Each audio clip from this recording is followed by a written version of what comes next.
constitutional and statutory provisions protecting labor are derived from the police power of the state, the right of the state to regulate labor relations for the general welfare, and to maintain industrial peace.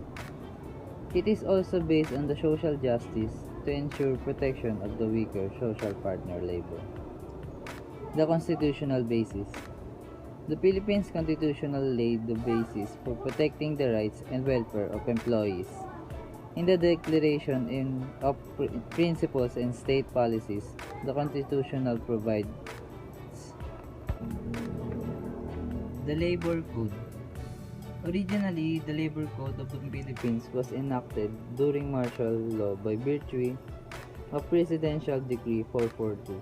Since then, it has undergone several amendments. It is divided into 6 major parts. Book 1 deals with pre-employment. Book 2, Human Resources Development Program. Book 3, Conditions of Employment. Book 4, Health, Safety, and Social Welfare Benefits. Book 5, Labor Relations. And Book 6, Post-Employment. Pre-employment.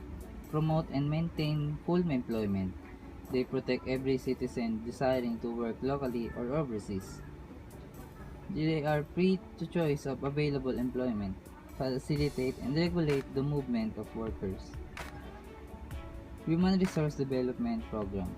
To develop human resources, establish training institutions. To ensure efficient allocation, development and utilization of the nation's manpower. Conditions of employment. Employees in other establishment and undertakings, whether for profit or not.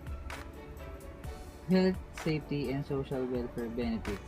To ensure the health and safety of their employees, and shall enforce mandatory, safe, and healthful working conditions in all places of employment. Labor relations. The relations between the management of a company or organizations and its workforce, between the employee and the employer, relations of management and labor union. Post-employment. The employer shall not terminate the services of an employee except for a just cause of when authorization by this title.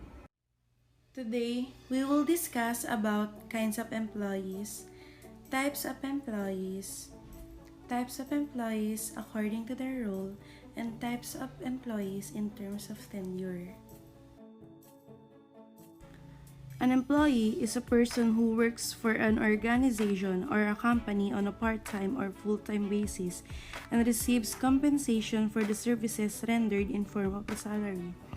An employee is hired for a specific job or just to provide labor and does his or her work in the service of another entity, mostly the employer. What is their mutual dependence? The employer and the employee both depend on each other for achieving a set target and therefore both mutually gain something from each other. This is an important factor which enables sustainability. The employers depend on the employees to perform specific tasks and in so doing help them in achieving their business goals and ensure the business runs smoothly. On the other hand, the employee depends on the employer to pay him or her the agreed salary or wages and thereby enable them to financially support themselves and possibly their families. Employees according to role. Managerial employee.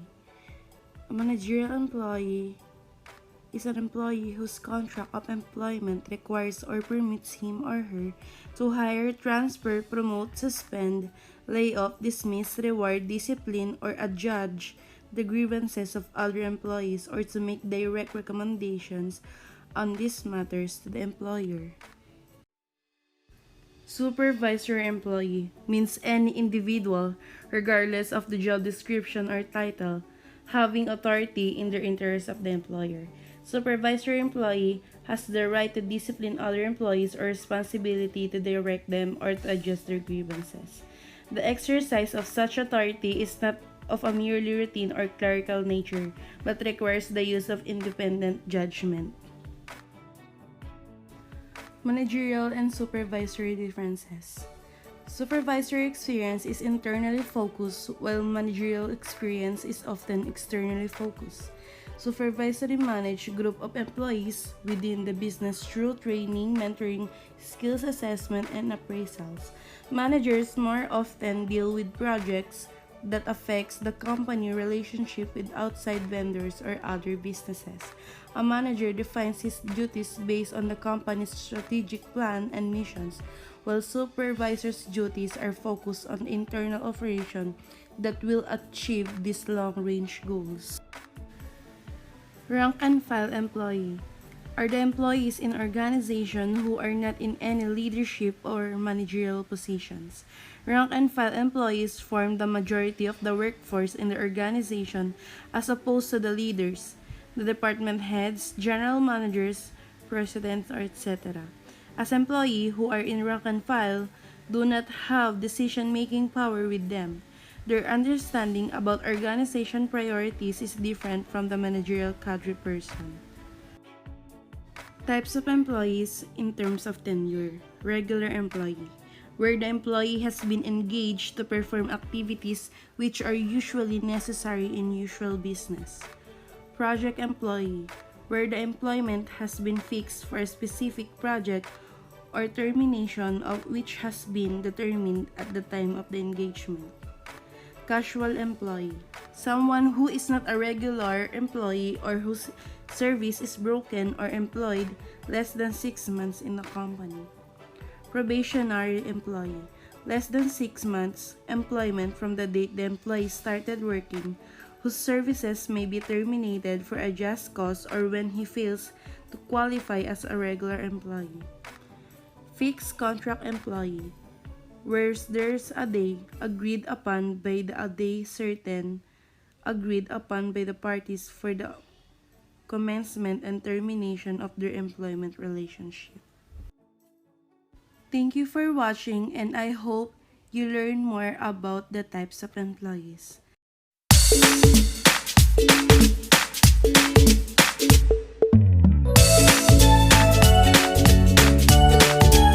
I am Magondacan, and today I will discuss to you strike and work stoppage, law of termination, and sexual harassment.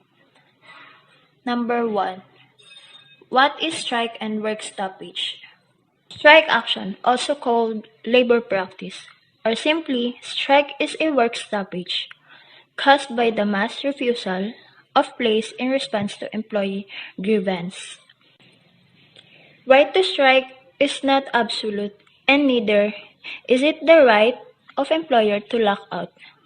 Employees can only strike on 2 grounds. Number 1, ULP. Number 2, deadlock.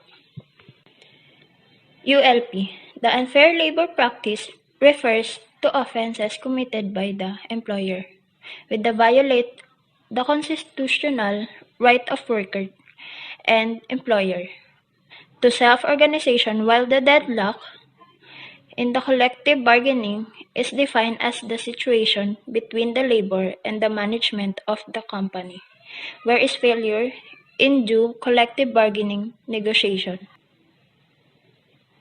Number 2. What is law of termination? Law of termination refers to the end of an employee contract with a company. An employee may be terminated from a job or their own free will or following a decision made by the employer.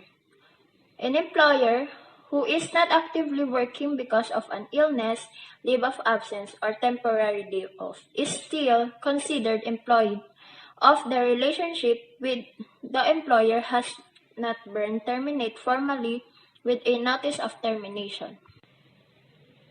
There are 2 ways to terminate employee. Number 1, voluntary resignation. Number 2, termination by employer. Voluntary resignation of employment could also be a result of constructive dismissal. It means that the employee left the company because they had no other choice. They could have been work under significant duress and difficult working conditions for the employer, which could include too low salary, harassment, a new work location that is further than the employee can reasonable commute, increased work hours, and so forth. Termination by employer. An employee is usually terminated from a job as a result of unsatisfactory work performance, poor behavior, or attitude does not fit with a corporation culture, or misconduct that violates the company's policies. According at-will employment laws, recognized in some states, a company may dismiss an employee who is performing poorly or violating some form in the company's rules without warning. In fact, the company does not need to give a reason for why the employee is